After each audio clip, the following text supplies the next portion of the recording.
សួស្តីបងប្អូនទាំងអស់គ្នាថ្ងៃនេះខ្ញុំមកចែករំលែកអំពីការសន្សំប្រាក់សម្រាប់កូនរបស់យើងទាំងអស់គ្នានៅក្នុងសហរដ្ឋអាមេរិកនេះគេហៅថា account មួយនេះគេហៅថាជា account investment សម្រាប់កូនក្មេងតែប៉ុណ្ណោះប៉ុន្តែឪពុកម្ដាយគឺមានសិទ្ធិគ្រប់គ្រងនៅពេលដែលកូននឹងក្រោម8ដណ្ដប់ហើយបើបងប្អូនបានបើក account មួយនេះពេលកូនយើងដូចពេលទៅកើតមកឲ្យតែបាន social អីបងប្អូនយើងអាចបង្កើត account មួយនេះដែលមានឈ្មោះថា UTMA account នេះគឺអាចបង្កើតកូនយើងអាចបង្កើតលុយរហូតទៅដល់កូននឹងអាយុ18ឆ្នាំហើយបើបងប្អូនបានបង្កើតវាហើយយើងដាក់លុយនៅក្នុងហ្នឹងយើងយកទៅ invest កូនយើងអាចក្លាយជា millionaire នៅពេលដែលពួកគាត់នឹងអាយុបាន18ឆ្នាំគឺអាចបង្កើតលុយដល់ទៅរាប់លានដុល្លារបងប្អូនអានេះគឺគេបើកសម្រាប់តែកូនក្មេងដែលក្រោមអាយុ8ដណ្ដប់អញ្ចឹងឪពុកម្ដាយមួយយើងដឹងស្រាប់ហើយបងប្អូនយើងរស់នៅសហរដ្ឋអាមេរិកយើងមានភារៈសម្រាប់ការរៀនសូត្ររបស់កូនដូចយើងត្រូវមានលុយសន្សំទុកឲ្យកូនទៅរៀននៅមហាវិទ្យាល័យហើយយើងដឹងស្រាប់ហើយថាការងារដែលនៅទីនេះយើងគឺបង់គ្រប់ច្រកល្ហកអញ្ចឹងយើងឲ្យមានលុយទាំងដៃទៅឲ្យកូនទៅរៀនមហាវិទ្យាល័យនៅទីនេះគឺវាមានប្រាក់ចំណាយហ្នឹងគឺខ្លាំងតែបើសិនជាយើងសន្សំនៅក្នុង account UTMA នេះបងប្អូនគឺវាមានងាយស្រួលវាមានភាពងាយស្រួលចំពោះកូនយើងហើយសម្រាប់យើងផងដែរបងប្អូន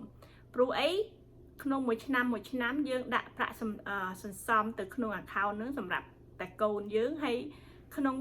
ដែលថាបងប្អូនខ្លះគាត់មានកូនច្រើនអញ្ចឹងគាត់អាចបើក account មួយសម្រាប់កូនហើយខ្ញុំបានកូនតែម្នាក់ឯងអញ្ចឹងខ្ញុំបើកសម្រាប់តែមួយសម្រាប់តែកូនស្រីរបស់ខ្ញុំឯងប៉ុន្តែបើអ្នកខ្លះគឺមានកូនច្រើនអញ្ចឹងដាក់ទៅតាមសមត្ថភាពដែលបងប្អូនអាចដាក់បានហើយយើងជ្រើសរើស stock នៅក្នុងUTMA នេះគឺអាចបង្កើតឲ្យកូនយើងនឹងគឺមានប្រាក់ចំណូលនៅពេលគេ8ដណ្ដប់ពួកគេអាចមានលុយយកទៅរៀនបងប្អូនហើយសម្រាប់យកលុយហ្នឹងគឺយើងអាចជ្រើសរើស stock ដែលមានដូចថាមានភាគហ៊ុនដែលគេក្រុមហ៊ុនដែលមានលុយនិងប្រាក់ចំណេញច្រើនគួរសមយើងកុំយក penny stock បងប្អូនយើងយក stock ដែលថ្លៃតិចណាចាប់ពី25រៀលបើយើងជ្រើសរើស stock ដែលល្អដែលវាមានសុវត្ថិភាពអញ្ចឹងយើងជ្រើសរើសទៅហើយយើងទុកវាចោលទៅបងប្អូនដល់ពេលកូនអាយុ8ដណ្ដប់គឺអាចកើនលុយច្រើនមើលខ្ញុំកូនខ្ញុំគាត់ទៅអាយុតែ5-6ឆ្នាំឯងខ្ញុំបានសន្សំប្រាក់ហ្នឹងហើយជារៀងរាល់ឆ្នាំគឺខ្ញុំបានដាក់លុយខ្លះទៅក្នុង account ហ្នឹងដើម្បីឲ្យវាយកទៅ invest ហើយខ្ញុំបានជ្រើសរើស stock ដោយខ្លួនឯងគេមានដូចថាយើងអាចជ្រើសរើស stock ខ្លួនឯងបានណាបងប្អូនអញ្ចឹងយើងជ្រើសរើសទៅ stock ណាដែលបងប្អូនជឿជាក់ថាវាអាចកើនលុយបានយើងជ្រើសរើសទៅហើយបើបងប្អូនមិនដឹងបងប្អូនអាច search បានថាក្រុមហ៊ុនមួយណាដែលអាចជឿជាក់បានណាបងប្អូនហើយយើងយកទៅទិញទៅហើយយើងទុកវាចោលទៅយើងអាចលក់វាក៏បានបើតាមបងប្អូនសម្រាប់ខ្ញុំបើថាខ្ញុំទិញទៅខ្ញុំទុកទៅបើថាណាខ្ញុំចង់លក់ខ្ញុំលក់ខ្លះចឹងទៅណាប៉ុន្តែខ្ញុំមិនលក់ទាំងអស់ទេបងប្អូនហើយUMTA នេះគឺវាមានអត្ថប្រយោជន៍ខ្លាំងណាស់សម្រាប់កូនព្រោះអីពេលដែលគេអាយុ8-10គេអាចយកលុយនេះទៅទិញសម្ភារៈរៀនសូត្រចូលសាលារៀនគ្រប់បែបយ៉ាងអញ្ចឹងដោយមិនបាច់ខ្ចីលុយរត់យកទៅរៀនទេនៅនេះបើសិនជាយើងអត់មានប្រាក់យើងទៅខ្ចីគេយើងត្រូវសងវិញ with the interest បងប្អូនតែអានេះយើងលុយសន្សំរបស់ឪពុកម្ដាយដែលដាក់ឲ្យកូនហើយគេយកទៅ invest បើកូនយើងរៀនបកែរៀនឆ្លាតឬ whatever គេទៅសាលារៀនទៅ high college បងប្អូន គេមិនបាច់ខ្ចីលុយទេគេយកលុយហ្នឹងទៅប្រើប្រាស់តាមតែទៅតាមតែសមត្ថភាពតែគេទិញហ្នឹងដូចជាសម្ភារៈរៀនសូត្របងប្អូនវាជារឿងល្អបងប្អូនហើយអានេះខ្ញុំដឹងនេះដោយសារតែខ្ញុំបាន search ខ្លះដែរនៅក្នុងអ៊ីនធឺណិតខ្ញុំបានបើក account មួយនេះតាំងពីប្រហែលដូចជាកូនខ្ញុំអាយុបាន3ឆ្នាំក៏អីខ្ញុំបានបើកវាហើយឥឡូវហ្នឹងគឺវាមានប្រាក់ចំណេញដ៏ច្រើនដូចជាបានឡើងជិត 100% បងប្អូនវាមិនដល់មកដូចជា 80% ទៅចុះដូចថាយើងដាក់បានខ្ញុំដាក់បានលុយច្រើននៅក្នុងនឹងដែរហើយអញ្ចឹងរាល់ឆ្នាំគឺខ្ញុំបាន add លុយខ្ញុំបន្ថែមទៀតចូលទៅក្នុងនឹងតាមតែសមត្ថភាពដែលយើងអាចធ្វើទៅបានបងប្អូនធ្វើម៉េចបើយើងត្រូវការ pay គ្រប់បែបយ៉ាងដែរអញ្ចឹងយើង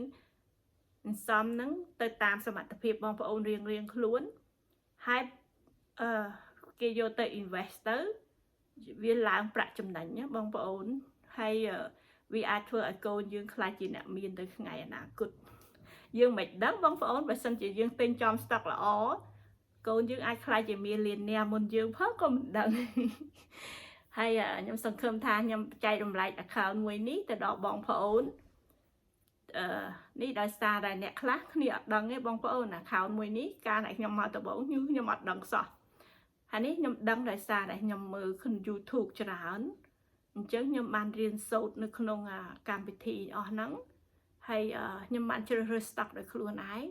ក្នុងឆ្នាំទៅហ្នឹងកូនខ្ញុំចំណេញប្រាក់នៅក្នុង account UMTA ហ្នឹងដល់ទៅ$60000បងប្អូនគឺច្រើនមែនទែនក្នុងតែមួយឆ្នាំទេ